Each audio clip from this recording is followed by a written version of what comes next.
Владимир Владимирович, не могли бы вы озвучить свое отношение к прямым губернаторским выборам? Уходя, Дмитрий Анатольевич подписал законопроект. Благодаря этому в некоторых регионах уже прямые выборы прошли. И, кстати, на них победили действующие губернаторы. Тоже это вызывает определенные вопросы. А сейчас в Госдуме вновь готовятся обсуждать вопрос об отмене прямых губернаторских выборов. Скажите, почему Москва так боится этих выборов и почему настолько не доверяет своему населению? Я лично за прямые выборы губернаторов.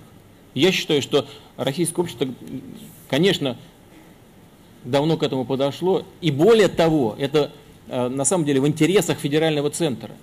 Потому что когда люди сами выбирают губернатора, то они несут ответственность за качество его работы. И это правильно.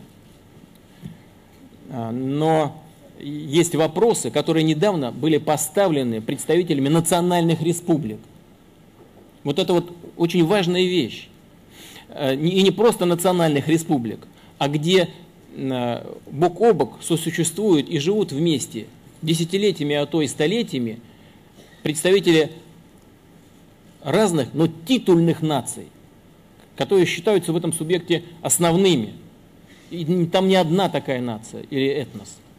И если одна из них находится в меньшинстве, то у нее всегда возникает опасение, что она никогда не будет представлена на высшем уровне управления в республике. И начинаются межэтнические конфликты. Поэтому, понимаете, я уже много раз говорил, Россия сложное государство, сложно устроенное. Но вот в 99 году в Карачаево-Черкесии выборы прошли. Карачаевцы чего сказали? Мы никогда не выберем своего президента, нас меньше, чем карачаевцев. И сразу началась пальба из автоматического оружия, и первые жертвы пошли. Но мы же должны это иметь в виду, или мы хотим разбалансировать вообще всю систему управления в стране и породить вот такие конфликты? Нет.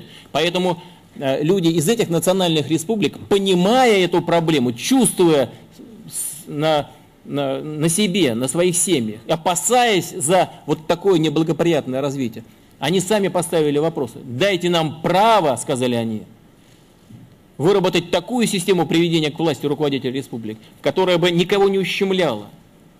Но вот в Дагестане такая система существовала много лет, хотя и противоречила на тот момент основному закону страны.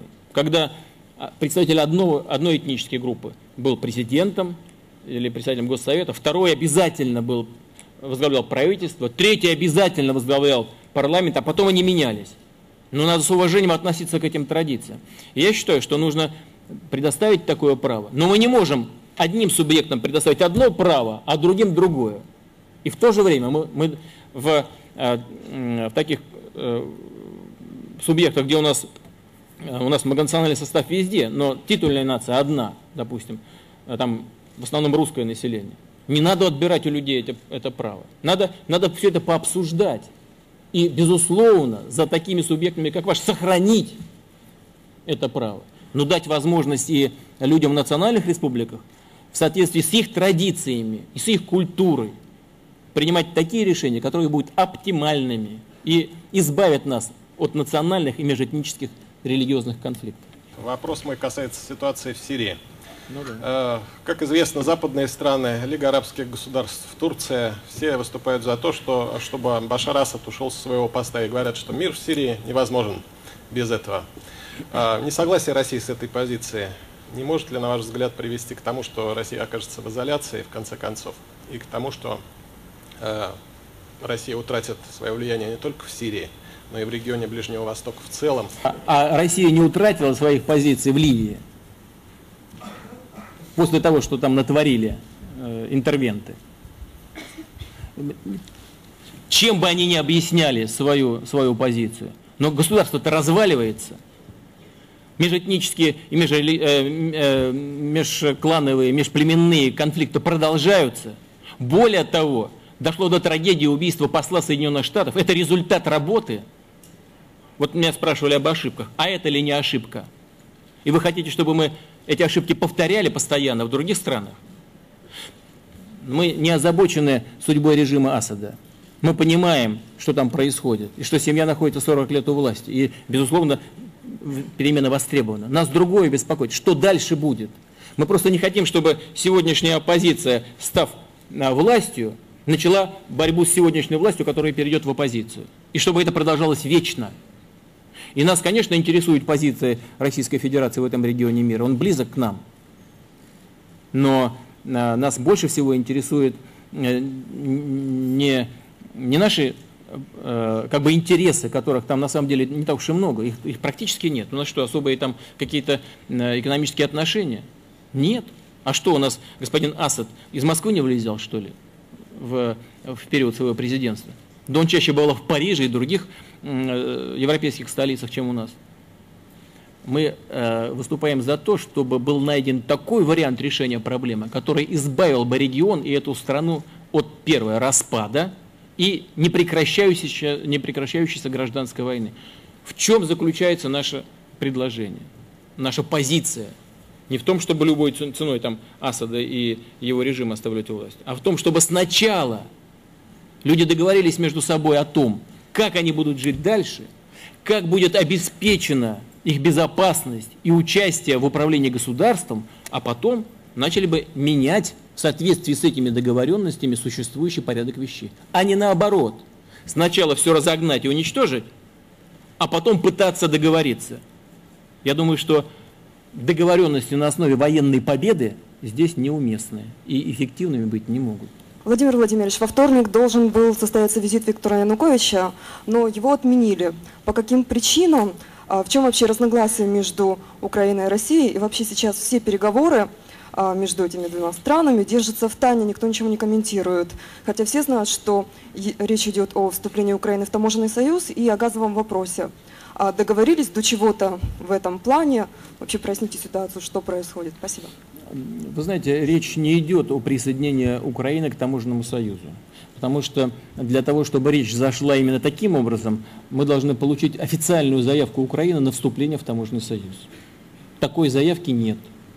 Но мы понимаем озабоченность руководства Украины тем, что по мере развития таможенного союза часть функций национальных государств передается на наднациональный уровень, в том числе в известную комиссию таможенного союза. И Украине все труднее и труднее решать свои экономические вопросы, связанные с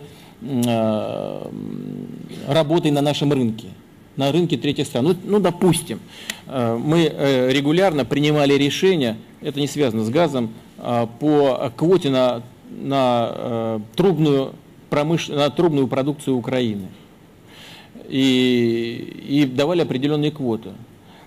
Так же, как по некоторым другим видам товаров, ну там кондитерские товары и прочее, и прочее.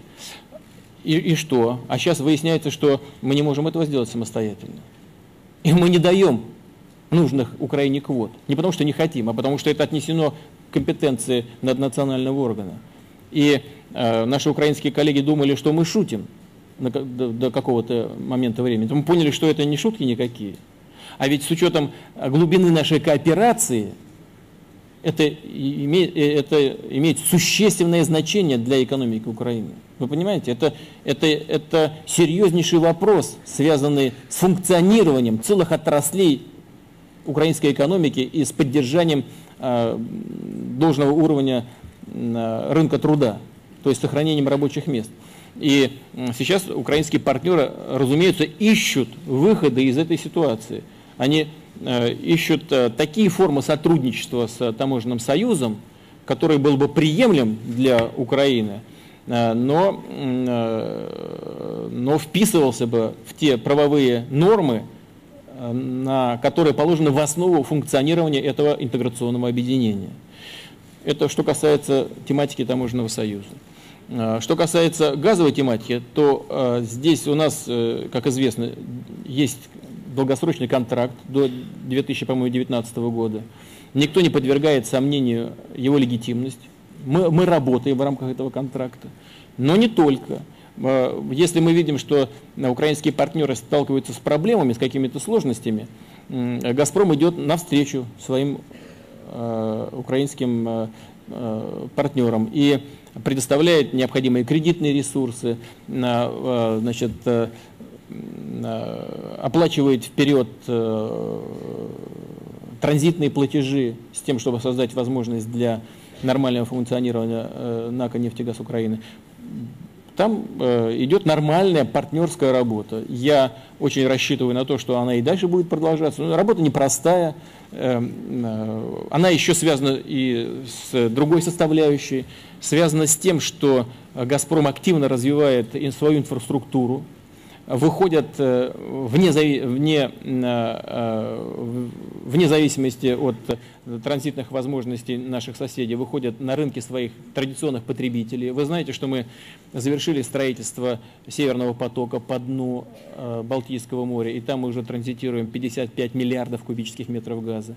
У нас уже функционирует так называемый голубой поток по дну Черного моря в Турцию. И сейчас мы обсуждаем с турецкими друзьями, вот сейчас только я был недавно в Турции, вы знаете, они ставили вопрос об увеличении возможности прокачки по этому маршруту, увеличение таких возможностей, то есть строительство дополнительных, может быть, сооружений по прокачке.